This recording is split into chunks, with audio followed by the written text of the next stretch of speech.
Amém. Quero começar com uma pergunta.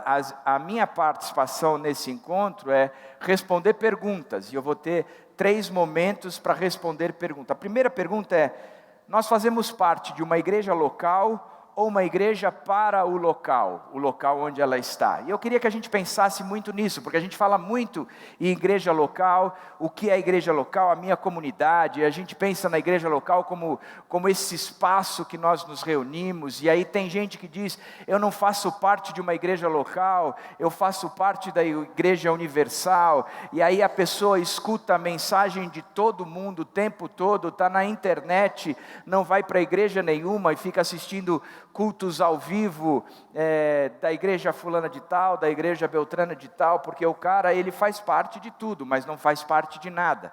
A questão é, para nós respondermos isso, a gente precisa entender um pouco o que é a igreja local. Por que existe uma comunidade como essa?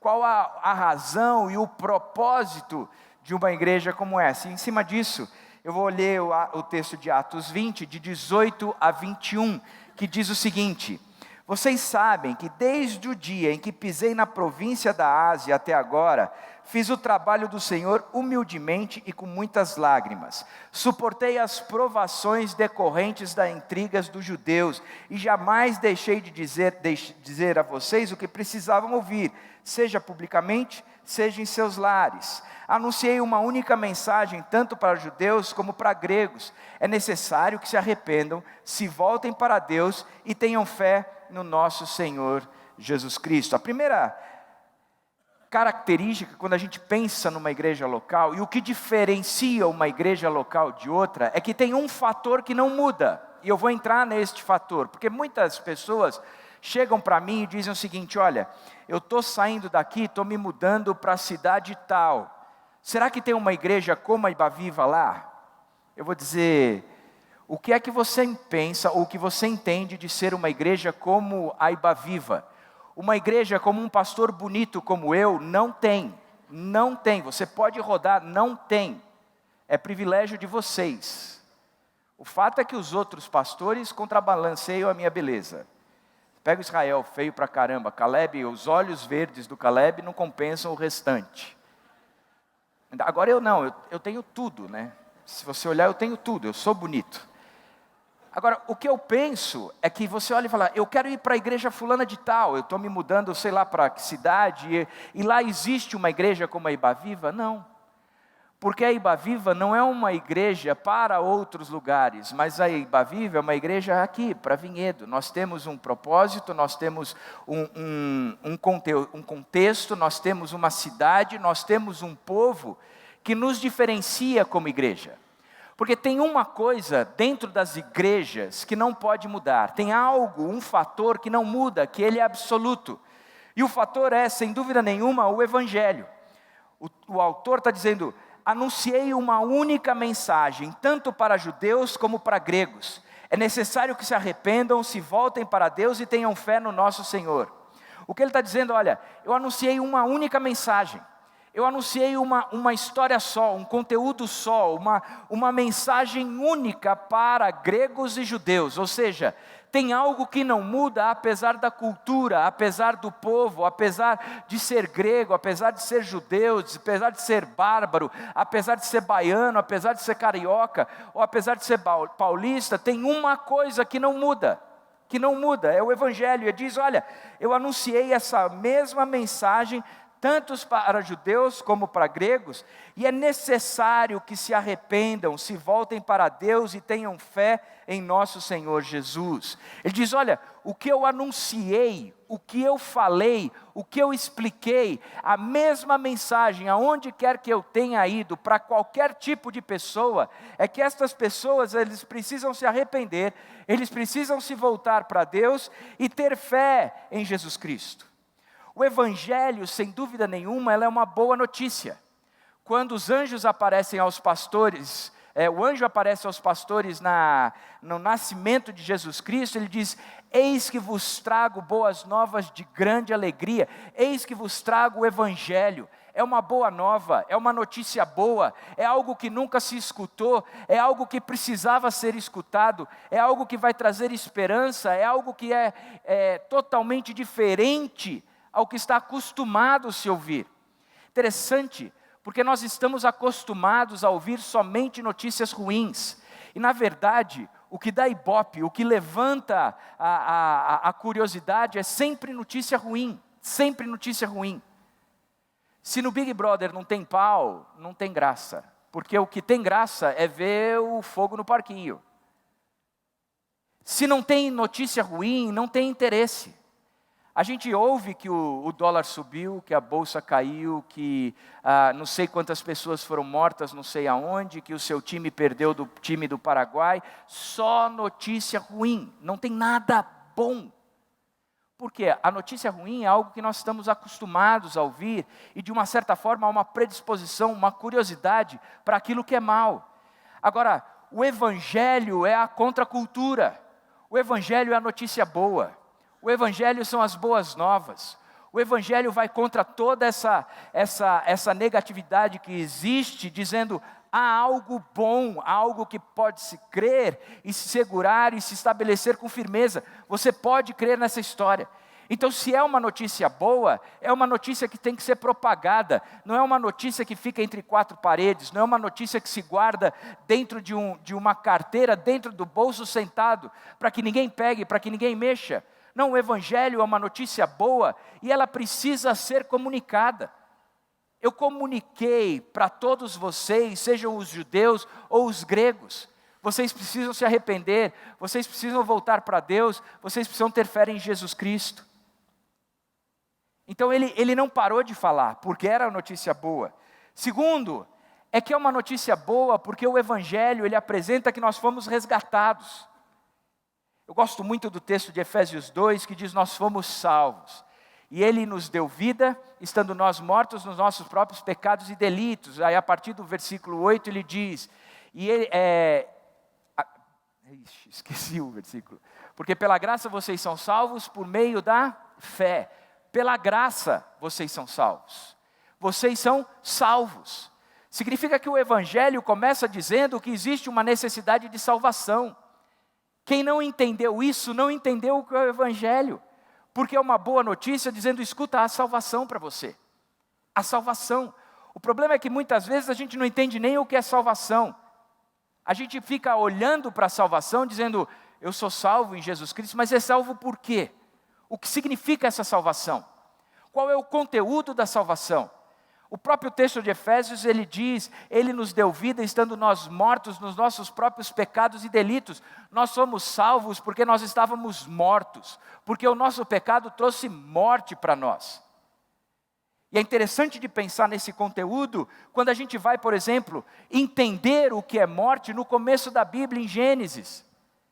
Quando Deus coloca a árvore do conhecimento do bem e do mal no jardim, dizendo: vocês não devem comer, porque se vocês comerem, vocês vão morrer. Então não comam desta árvore. É como se Deus estivesse dizendo: escuta, existe uma relação entre nós, onde você depende de mim, e a gente vive dessa forma, mas no dia que você não quiser mais depender de mim, não tem problema nenhum para mim e nem para você, você está livre para fazer isso. Entretanto, existe um problema muito sério nessa história, porque eu vou dizer para vocês o que vai acontecer no dia que vocês, como criação, se tornarem independentes de mim, vocês vão morrer. E não era uma praga rogada por Deus, mas era uma constatação de fato. Vocês não comam porque vocês vão morrer. Eles comem e eles morrem. Então vocês estavam mortos nos seus próprios pecados e delitos. E é interessante de pensar no texto de Gênesis, quando ele está dizendo o seguinte: eu venho todos os dias na viração do dia conversar com vocês, disse Deus a Adão e Eva. Mas tem essa árvore aqui, não comam, porque se vocês comerem, vocês vão morrer. E eles comem. No mesmo dia que Deus vai lá, na viração do dia, quando o dia está virando, e Ele vai bater um papo com aqueles dois, você percebe que eles viram que eles estavam nus, eles sentiram vergonha, eles ficaram com medo, eles se esconderam, e aí Deus veio. Adão, Eva, cadê vocês? E aquele silêncio no paraíso. Adão, Eva, cadê vocês? Aí de repente de trás da moita abre assim e fala, me chamou? O que você estava fazendo? Aí eu vi que eu estava nu, eu tive medo e por isso me escondi. Ele disse, mas quem disse que você estava nu? Foi a mulher que o Senhor me deu. Engraçado como o pecado gera uma morte, e essa morte desestrutura o ser humano de forma completa. Primeiro, ele para com ele mesmo. A vergonha, o medo, coisas que não existiam antes, passam a existir no ser humano. As inseguranças, a incerteza do futuro, o que será da vida, se eu estou protegido, se eu serei cuidado, se eu terei o que eu preciso, se me faltará algo. Significa que o pecado entrou na vida do homem e destabilizou o homem para consigo mesmo de forma absurda. A segunda coisa é que o pecado desestabiliza o homem para com outro homem. Mas quem disse que você estava nu? Foi a mulher que o Senhor me deu. Espera aí. Essa que você há pouco tempo disse que ela era carne da sua carne, osso do seu osso. Esta mulher que você achou o máximo na criação, você está dizendo que ela é o problema? Ele diz, não só ela, mas o Senhor também. Porque ela se tornou um problema e o Senhor também se tornou um problema. Porque quem me deu a mulher foi o Senhor. Então você percebe que o relacionamento dele com Deus e o relacionamento dele com o próximo se desestabiliza por completo. Da mesma forma, como o relacionamento dele com a criação, e a criação passa a envolver ele mesmo. Ele passou a partir daí, ter que enfrentar doenças, desestabilização da sociedade, brigas entre todos, não ficou mais fácil produzir o próprio alimento, mas com o suor do rosto ele tinha que produzir. O que era abençoado se tornou amaldiçoado, e a partir daí ele começa a sofrer com tudo o que a criação lhe proporcionava antes, que já não lhe proporciona mais. Por quê? Porque ele simplesmente disse para Deus, eu não preciso mais do Senhor, eu pego do fruto e eu como. E ele se torna totalmente independente. Entretanto, o independente se torna morto, desestabilizado por completo consigo mesmo, para com Deus, para com o próximo, para com a circunstância toda, a criação inteira. Portanto, a gente ouve o Evangelho dizendo, estou trazendo uma boas novas para vocês. É uma boa nova de alegria, de grande alegria. Hoje vos nasceu o Salvador, hoje vocês têm esperança. O que é já não precisa ser mais, é algo novo que vai ser surgido, ou que surgirá. E aí ele traz o conteúdo dizendo que o Evangelho é a boa notícia de que Jesus nos salvou. Ou seja, é uma mudança completa de condição. Ele nos deu vida, estando nós mortos nos nossos próprios pecados e delitos.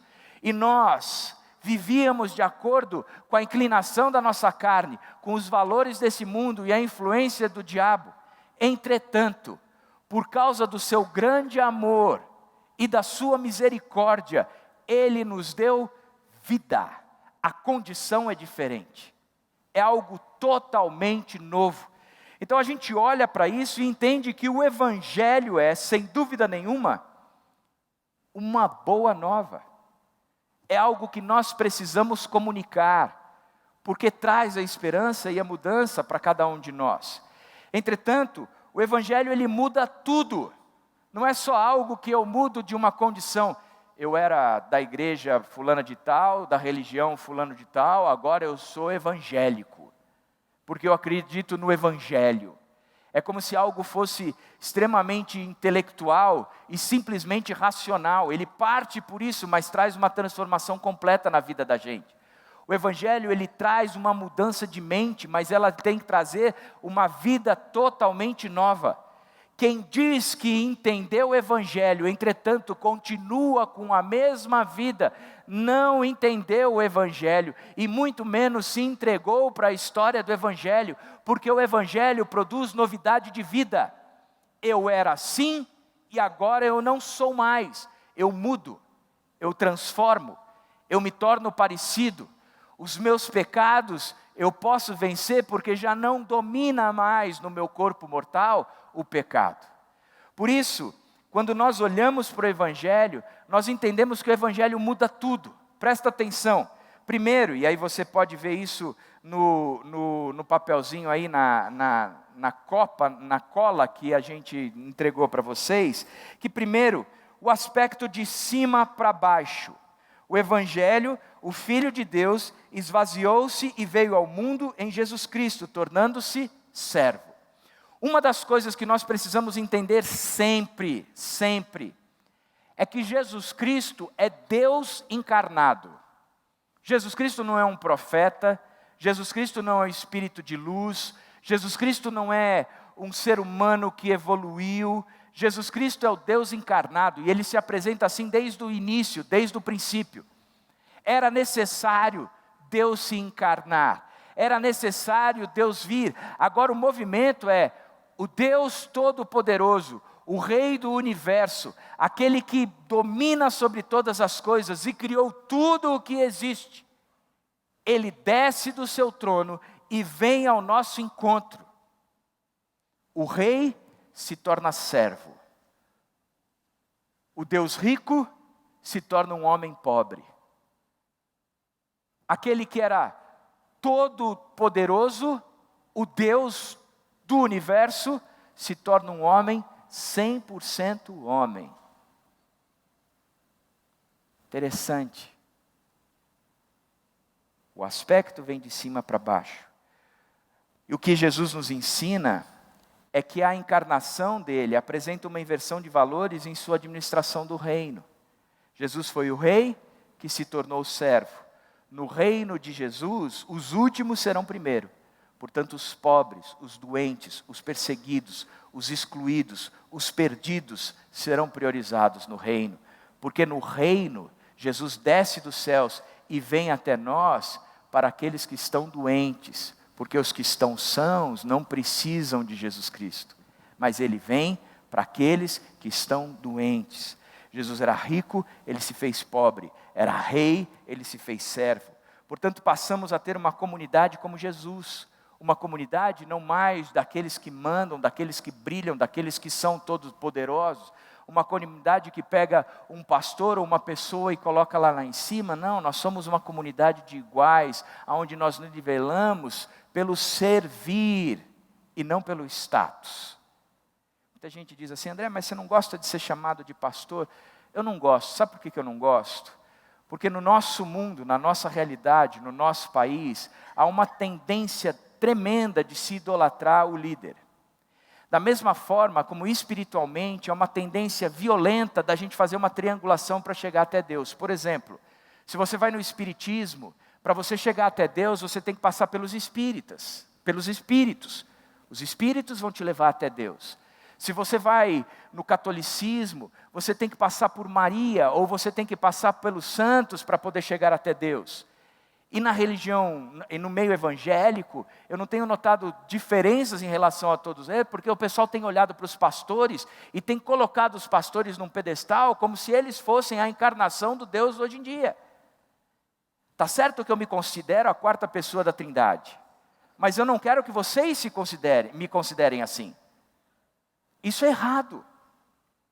Então, me chamar de pastor, sabe como eu gosto que me chamem? Se tem que chamar por um título, me chama de irmão.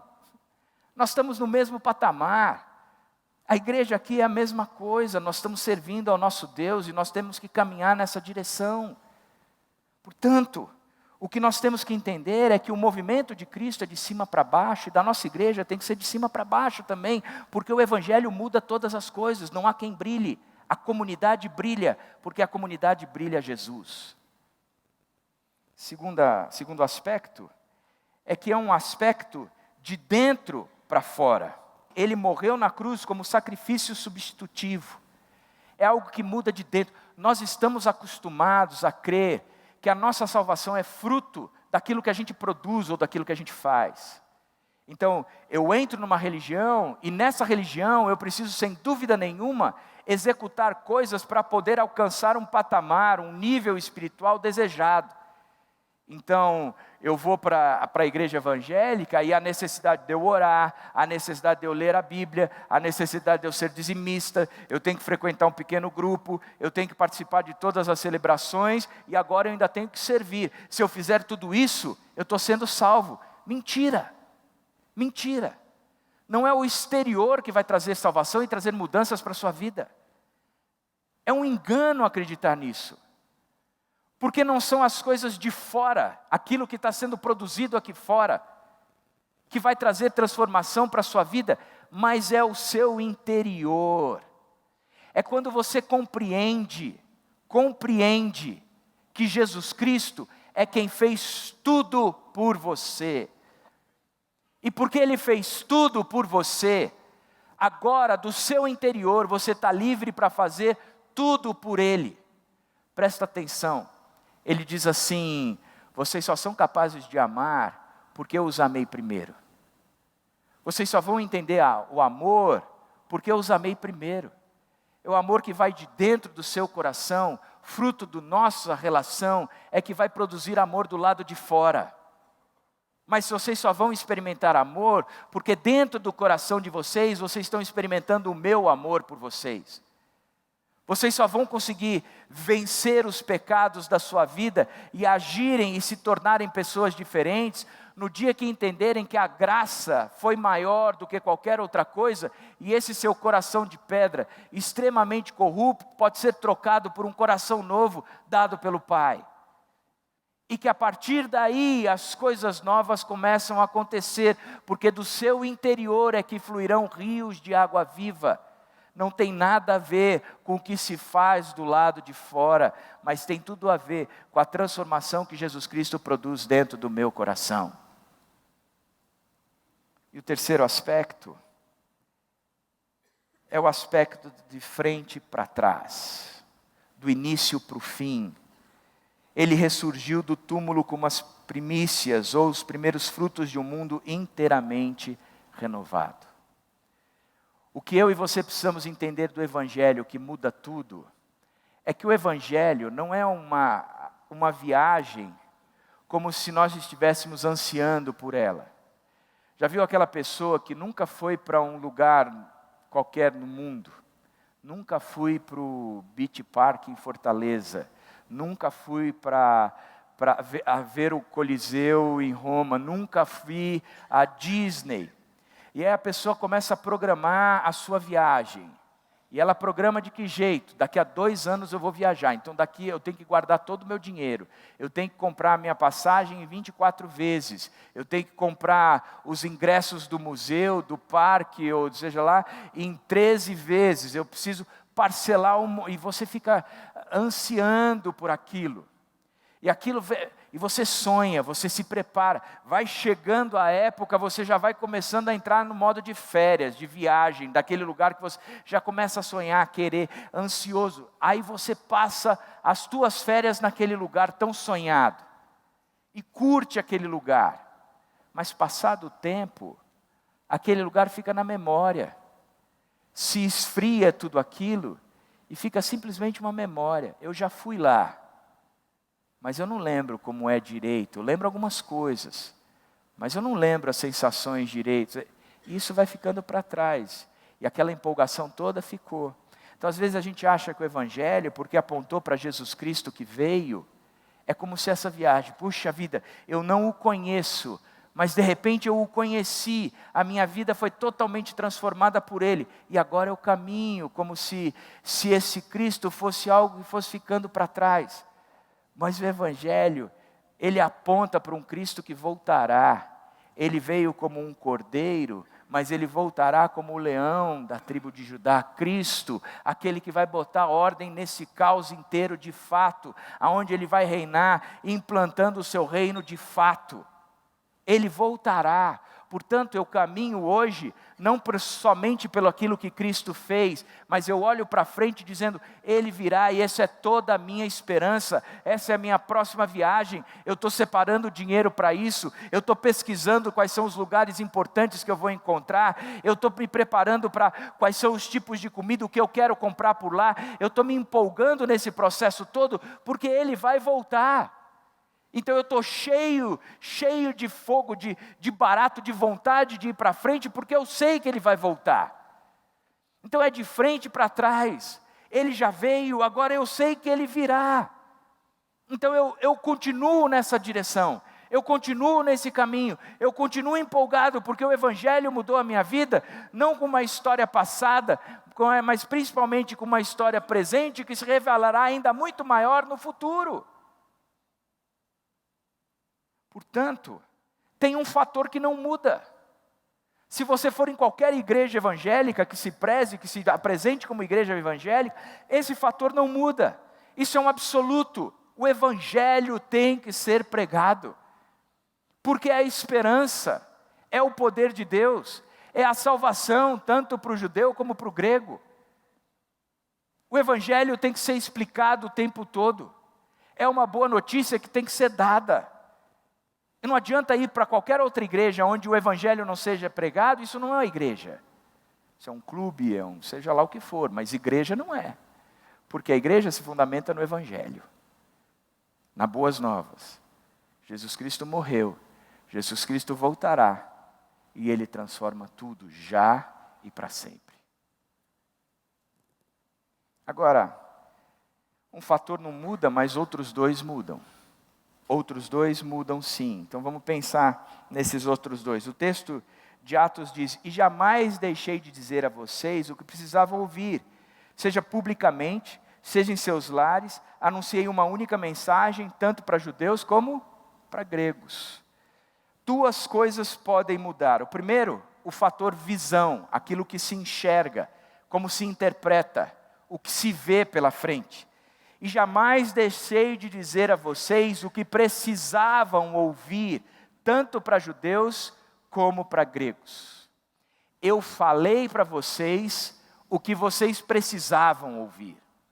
Eu enxerguei qual era o problema de vocês, eu enxerguei a realidade de vocês, eu enxerguei a dificuldade de vocês, portanto, eu trouxe a mensagem aplicada a vocês, contextualizadas a vocês, de fato explicando o que vocês precisam ouvir e não simplesmente o que eu quis falar. Eu dei as respostas às perguntas que vocês fizeram e não dei respostas às perguntas que eu quis responder. Eu apresentei o Evangelho de acordo com a necessidade que cada grupo, o judeu ou o grego, estavam apresentando, estavam levantando. E por isso eu falei. Eu lembro de um exemplo de um amigo meu, quando eu fui assistir uma palestra da Willow Creek em Fortaleza, e pregou lá só pastor grande, né? O Bill Hybels, depois o Ed René, aquela pastor gigante, falando das igrejas enormes. O Bill Hybels tinha uma igreja, se eu não me engano, com 40 mil membros, sei lá, era gente pra caramba, pra caramba. Ao término disso, um pastor amigo meu, que era pastor no interior de Fortaleza, de uma igreja bem pequenininha, chegou para mim e disse: agora eu entendi como é que eu posso ser pastor de uma mega church. Eu falei assim, como é que o pastor de uma igreja, se eu não me engano, não tinha nem 10 mil habitantes na cidade que ele frequentava, pode ser pastor de uma mega igreja? Eu acho que tem algo que está errado.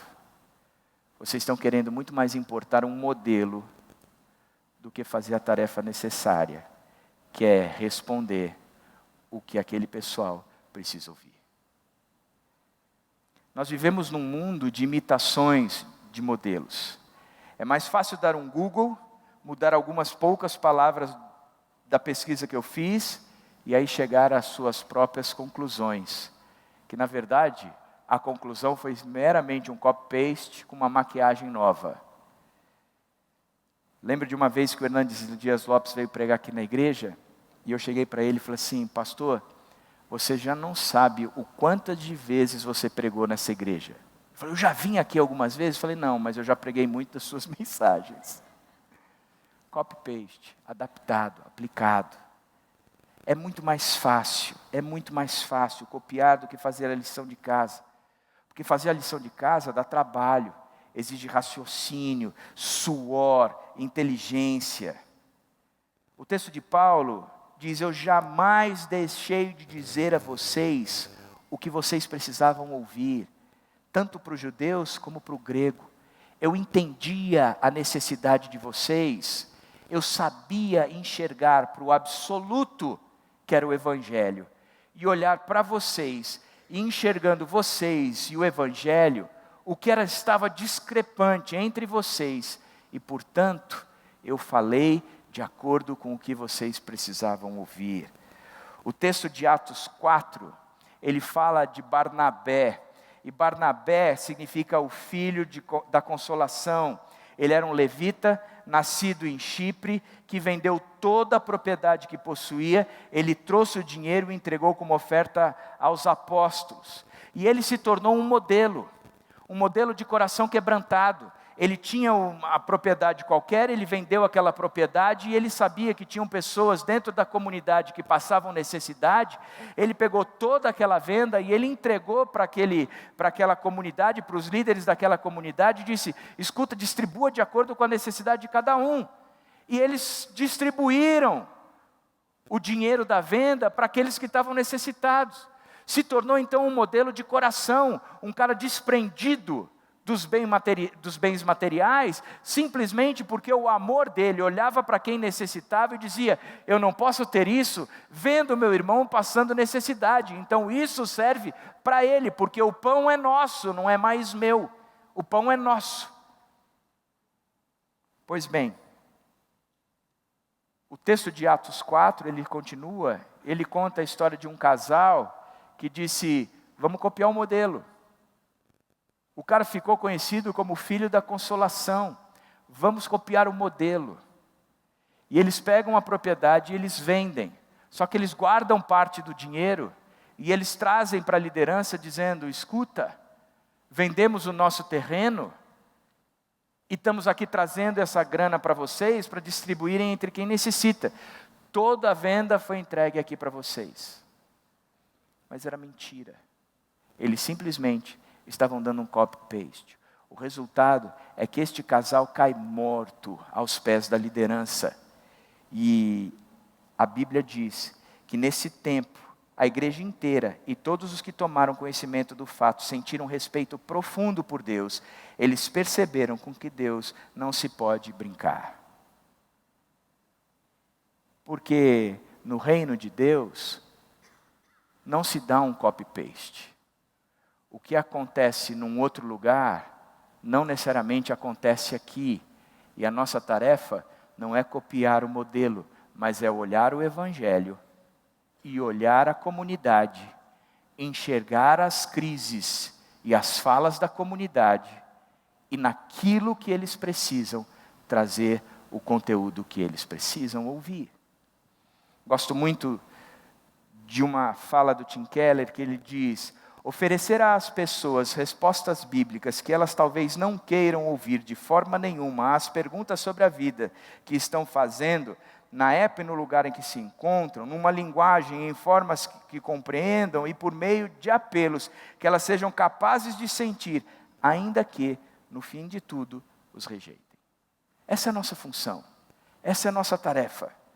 Mas continuamos acostumados a fazer algo que não necessariamente nos pertence, que não necessariamente é nossa função. Somos atraídos pelo sucesso dos outros, mas somos preguiçosos de fazer a nossa parte. O texto de Paulo diz que ele jamais deixou de dizer o que eles precisavam ouvir. Ele conhecia a necessidade do povo, ele sabia as carências do povo, ele sabia das fraquezas do povo, tanto do judeu, bem como do grego, dois povos diferentes, e ele sabia interpretar o que precisava ser anunciado ali. Não era uma importação de modelo, mas a compreensão da necessidade do povo de Deus. Ele se movimenta a algo que lhe pertencia, algo que era de responsabilidade dele. Ele vai ao encontro às respostas que o povo estava levantando. Eu sou do tempo, esse ano faz 18 anos que eu estou aqui, tem uns 25, 26 anos que eu sou pastor. Mas antes de ser pastor, eu participei de muitos encontros onde a igreja começou a levantar uma pergunta: o que é igreja? E como devemos nos portar? E aí nós começamos a trabalhar no planejamento estratégico da igreja, fazer visão, missão, valores, entender o que Deus está soprando e olhar. E aí eu participei de reuniões com grandes pastores, Bill Hybels, Rick Warren, o Ed René, Armando Bispo, Carlito Paz. Eu participei de reuniões com esses caras. Fato é que uma das coisas que eu aprendi nessa história toda é que você tem um absoluto que não muda. E aí o pessoal começava a trabalhar a declaração de visão deles. E a declaração de visão, para mim, era uma briga de semântica. Porque eles estavam discutindo aquilo que eles deveriam ser. E aquilo que eles deveriam ser tem a ver com a Bíblia. E a Bíblia não muda. É o Evangelho. Então como é que vocês estão discutindo algo, dizendo que são diferentes de um para o outro, se o que vocês estão discutindo é bíblico e é imutável, é um absoluto? O que eu entendi é que não é o que essa definição que faz toda a diferença, mas é como eu pego essa definição e eu apresento ao povo que Deus está nos dando. Porque nós somos uma igreja local, que é um povo que Deus tem nos dado, que tem nos juntado. E a principal função do presbitério e os pastores é interpretar como é que a gente traz isso para esta comunidade. Para que não se torne uma igreja local, mas para que se torne uma igreja para o local. Porque uma igreja local, uma igreja que ela é localizada aqui somente, isso vai se tornar um clube. A gente vem de domingo, participa aqui, canta, ora, lê Bíblia, reflete e vai embora. Como se este local fosse tudo o que nós temos. Mas na verdade, o que nós somos é uma igreja para este local. Para a comunidade onde nós estamos inseridos. Nós temos que falar, dar as respostas que estão sendo levantadas no meio do nosso povo. E o Evangelho é a resposta, é o absoluto. O povo, a comunidade, o lugar onde nós estamos vivendo, ele é diferente. Gosto muito, por exemplo, da Bíblia. Muitos de vocês têm a Bíblia, a Mensagem, do Eugene Peterson. Ele todo domingo ia pregar na igreja dele. E ele chegava na igreja dele e trazia um texto bíblico. Ele dizia: cara, esse pessoal está lendo o texto bíblico e não está entendendo o que esse texto bíblico está dizendo. Então eu vou fazer o seguinte: eu vou falar este texto bíblico numa linguagem que eles entendam. Eu vou entregar hoje e na semana que vem eu prego esse texto. E ele começou a explicar como ele entendia o texto e ele foi escrevendo. Daí ele traduz a Bíblia toda para a igreja dele. E hoje nós temos o privilégio de uma Bíblia que não é uma transcrição, um estudo, uma tradução dos originais, mas nos ajuda muito a entender a Bíblia. Porque um pastor entendeu uma necessidade do seu povo. Por isso que eu tenho dito: Israel, você precisa fazer isso, porque eu não faço. Caleb, você precisa fazer isso, porque eu não faço.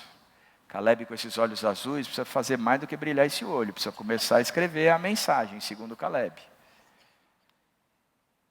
Interessante que quando você vai para as cartas do Novo Testamento, todas elas estavam centradas no Evangelho, mas com aplicações diferentes. Por exemplo, você pega Filipenses, essa carta é chamada de a Carta da Alegria Cristã, por repetir 24 vezes essa palavra. Aos filipenses que sofriam perseguições, como ele, Paulo, na prisão. Alegrai-vos sempre no Senhor, repito, alegrai-vos. Nada pode tirar a alegria daquele que confia em Jesus.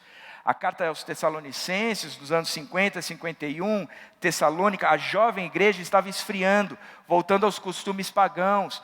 Paulo quer reanimar os cristãos que perderam o fervor. Surge entre eles um problema. Alguns morreram e para eles estes estariam perdidos, pois não viveram até chegar da de Cristo. Paulo os conforta falando da ressurreição. A carta a Colossenses, o motivo da carta são os pregadores de doutrinas estranhas, provocando um secretismo religioso com elementos judaicos, cristãos e pré-gnósticos. Paulo fala do primado absoluto de Jesus Cristo. numa linguagem que os gnósticos entendiam. O ponto alto da carta é o hino cristológico do capítulo 1, dos versos 15 a 20, que mostra Cristo como o primeiro e o último, o Senhor absoluto no plano da criação e da redenção pela ressurreição. Ou seja, as cartas do Novo Testamento são o absoluto do Evangelho sendo aplicado a comunidades próprias, com identidades próprias, com necessidades próximas, com crises próprias. Então não dá para dizer que nós temos aqui uma igreja que é igual a outra, não é. O absoluto sim, mas o povo é outro. As crises são outras, as necessidades são outras. Não há outra Ibaviva na face da terra, porque não há outro como nós. Não há nenhuma comunidade como a Ibaviva, porque não tem um povo como o nosso, com as características e as nossas necessidades. Portanto, não tem como nós olharmos e falar, nós vamos importar o modelo tal, nós vamos fazer o que faz na igreja tal. Não, nós temos que fazer uma reflexão séria de o que o nosso povo está precisando. E é isso que nós vamos falar. É baseado no Evangelho que nós vamos aplicar. Portanto, a visão do povo, das necessidades, da carência, do absoluto entendido e compreendido de forma clara. A visão sendo aplicada. Segunda coisa, é o fator ação. Seja publicamente, seja em seus lares. O que eu tenho falado para vocês, tanto aos gregos e judeus, eu tenho falado. E eu falo tanto publicamente, como eu falo nos lares.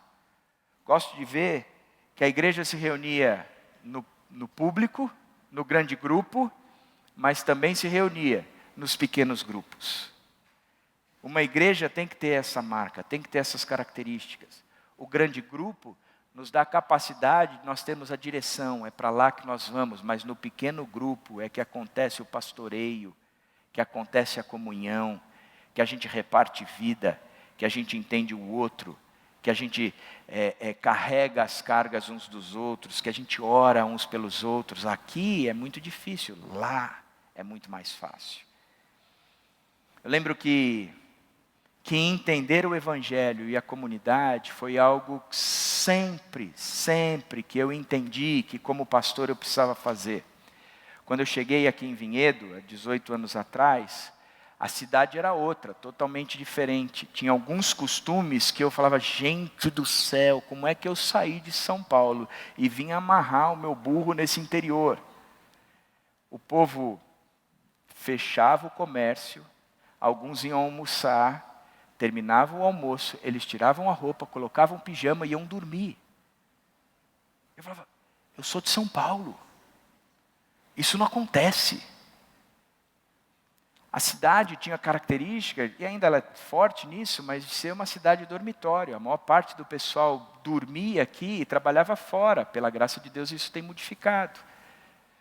Agora é interessante de pensar nisso.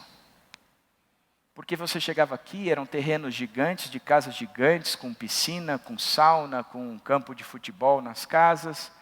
O povo tinha alcançado o sonho, mas vivia frustrado. Logo de cara eu entendi, o povo em Vinhedo, ele vive com a frustração do sonho alcançado. Eles queriam ter casa grande, com conforto. Quando eu cheguei era a 4ª cidade proporcional em arrecadação de IPVA do Brasil. Caramba, o Evangelho aqui tem que ser pregado numa determinada característica. Aonde vai falar, para aquele que tem grana, dizer é mais difícil você entrar no reino do céu do que um camelo passar pelo buraco da agulha. A gente tem que pregar um evangelho sério, de gente grande, de confronto.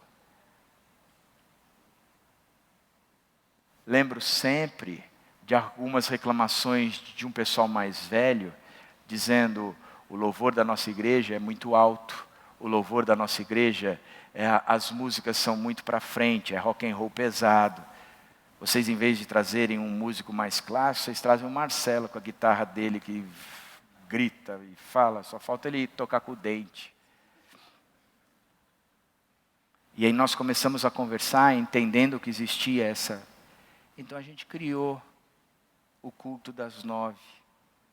Um culto para o pessoal que acha que o louvor é muito moderno, a gente está fazendo algo mais tradicional, entendendo que o evangelho será melhor pregado se a gente acolher melhor o pessoal nas suas dificuldades, nas suas lutas e nas suas carências.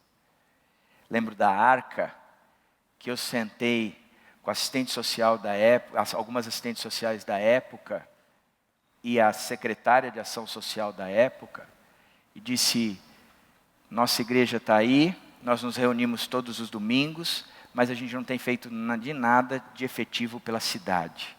Gostaria de saber quais são as crises da cidade para ver se a gente consegue resolver esses problemas. Eu lembro que nós ficamos 4 horas numa reunião. No final, nós chegamos a 2 pontos. Ou as crianças no contraturno da escola, ou então a violência contra o idoso, a mulher, a criança. Essas são as 2 maiores dificuldades da cidade. Falei, tá bom. Qual você acha que a gente deve abraçar?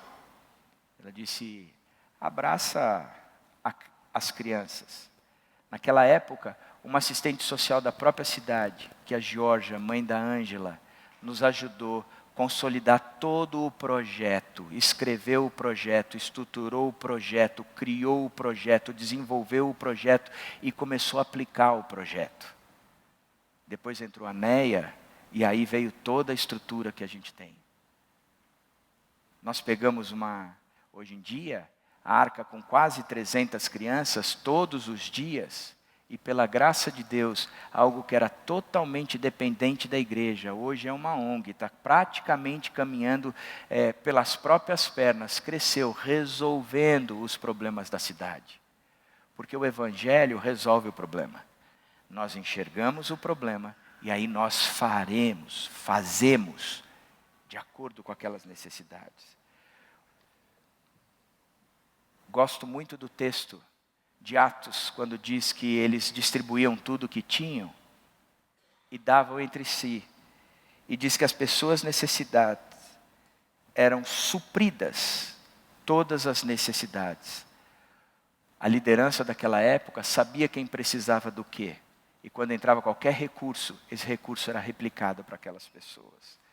Portanto, se nós seremos uma igreja local, ou uma igreja para o local, nós somos uma igreja local, sem dúvida nenhuma, mas para este local. Se nós ficarmos numa igreja local, mais cedo ou mais tarde, isso se torna um clube e logo depois cai por terra. Mas uma igreja que sabe interpretar aonde ela está, pega o absoluto e aplica, isso vai perdurar, isso vai ficar.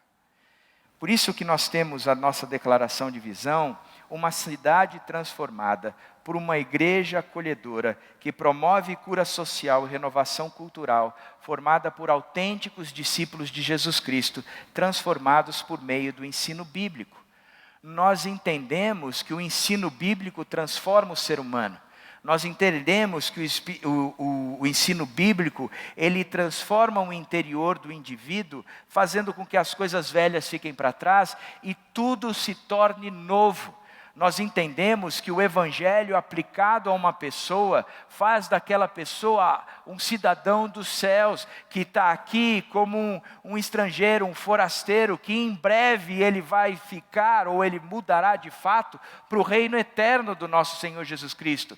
Mas enquanto não chegou lá, ele está aqui totalmente voltado a ser canal da bênção, um marco do reino, algo que ilumina a Cristo. Por isso, como pessoas transformadas, nós saímos das 4 paredes da igreja local para o local, para transformarmos a cidade, transformarmos aonde nós estamos por meio de cura social e renovação cultural. Isso por intermédio de uma igreja que acolhe. E acolher significa entender o absoluto, que é o evangelho, e aplicar de acordo com a necessidade daquele que está chegando. Porque o acolhimento não é uma igreja confortável, com uma cadeira azul de braço, que é para a terceira idade, com ar-condicionado ligado. Isso não é acolhimento. Isso é só o clube. O acolhimento é você chegar alimentando a necessidade da alma daquele sujeito. É acolhê-lo na sua alma. Nós não somos uma igreja local somente. Somos uma igreja para o local. Somos uma igreja que, se a transformação que acontece aqui dentro não implicar em transformações lá fora, simplesmente seremos uma igreja local. Se as vidas aqui de dentro não forem transformadas de forma a serem meio de transformação lá fora, seremos somente uma igreja local. Mas nós queremos ser uma igreja para o local. Amém? Amém? Vamos orar? Senhor Deus, nós somos gratos, porque o Senhor nos desafia de forma absoluta, intensa, olhar para as cidades onde nós estamos inseridos, Vinhedo, Valinhos, Louveira, Jundiaí, entendendo que o desafio não é fazer uma igreja gostosa aos domingos, mas uma igreja que prevalece sobre as portas do inferno, durante a semana, aonde quer que cada um de nós estejamos. Como igreja, invadindo o inferno e anunciando o reino. Por isso, Senhor, que neste final de semana o Senhor nos movimente a uma visão maior daquilo que devemos ser. Que o Senhor nos movimente a uma visão maior daquilo que o Senhor espera de nós. Que o Senhor nos dê uma visão maior a respeito do Teu Evangelho, do conteúdo que nos transforma. Nos abençoa, Pai. É o que eu te peço em nome do Senhor Jesus Cristo. Amém? Agora você vai ver um vídeo onde cada uma das principais áreas de atuação da igreja, que tem um pastor que coordena cada uma dessas áreas, o que ele faz, qual é a grande chamada, a sacada, o movimento do coração de Deus para cada uma dessas áreas. Então presta atenção, porque quem sabe Deus fale para o seu coração dizendo, olha, eu acho que você deveria se engajar neste movimento. Vamos assistir?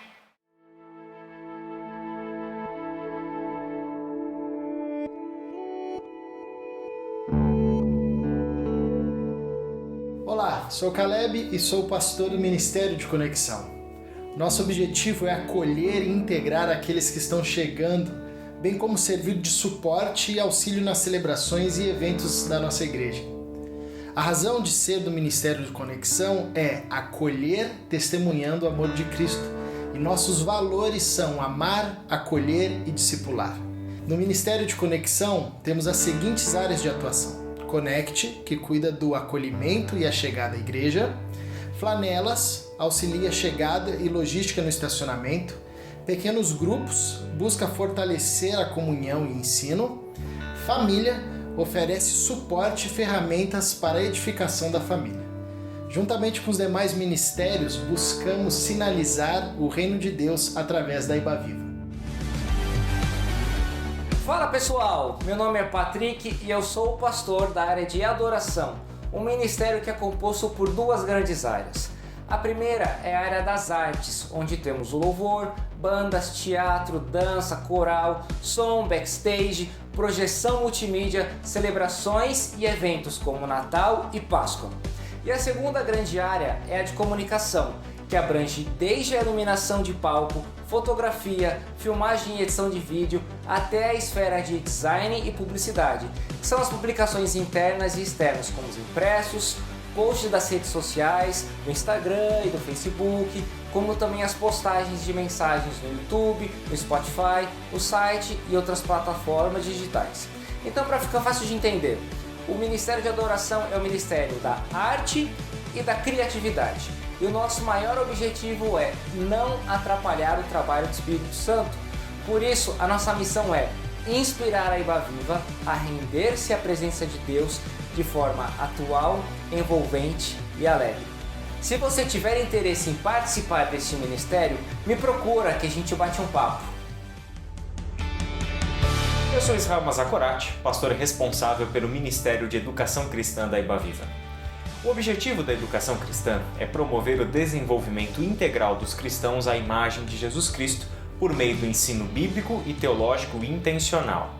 Cremos que a formação intelectual, espiritual e moral dos cristãos se fundamenta na Bíblia. Por isso, criamos ações que promovem conhecimento bíblico, desenvolvimento espiritual e discernimento moral, que é a sabedoria.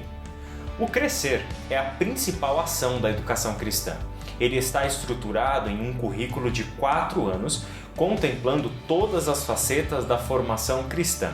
Neste ano teremos muitas novidades, novos professores, novos meios de aprendizagem, como o Crescer Online, por exemplo, formação de liderança cristã e cursos em parceria com outros ministérios da Ibaviva. E também tem uma novidade, que é uma parceria que está sendo formada com um importante seminário teológico de São Paulo.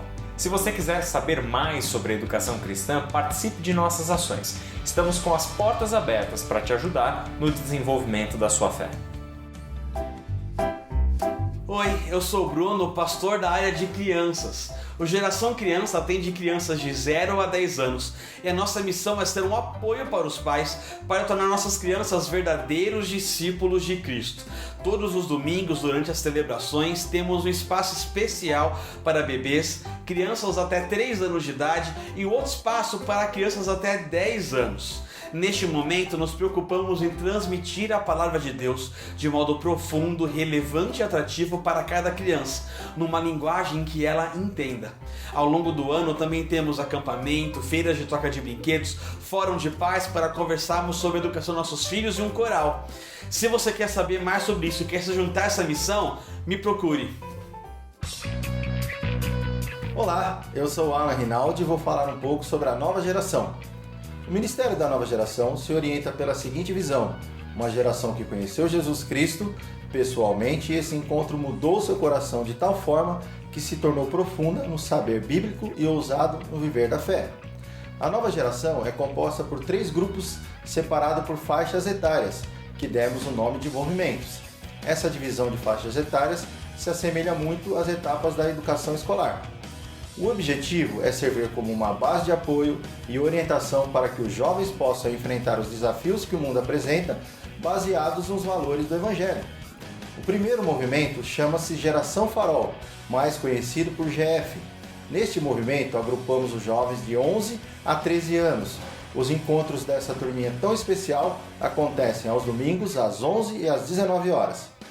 O segundo movimento chama-se Lighthouse. Neste movimento, reunimos os jovens de 14 a 17 anos. Os encontros acontecem todos os domingos às 19 horas. O terceiro movimento chama-se Escape, que reúne os jovens de 18 a 24 anos. Os encontros acontecem aos sábados às 20 horas. Quer conhecer um pouco mais sobre o trabalho com a nova geração? Quer fazer parte do nosso time de voluntários? Venha, conheça, participe e sirva conosco em um desses movimentos. Oi, eu sou o Renan e sou o pastor do novo Ministério de Missões e Cidade.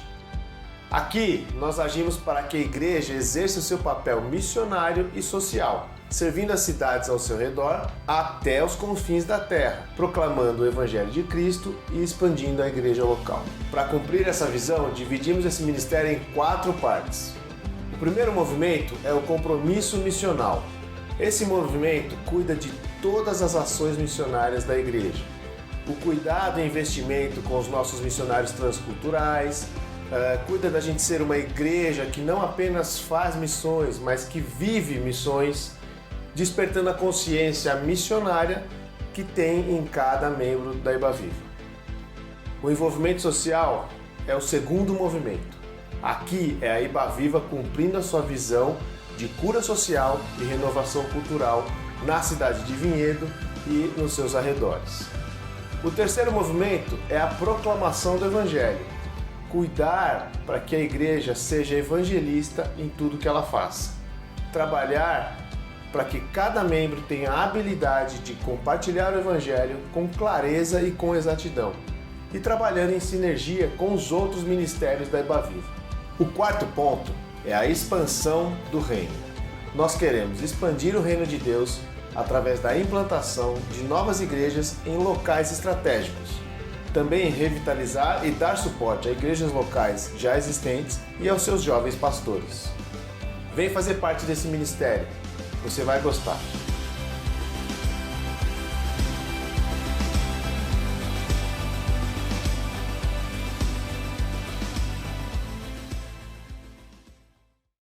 Música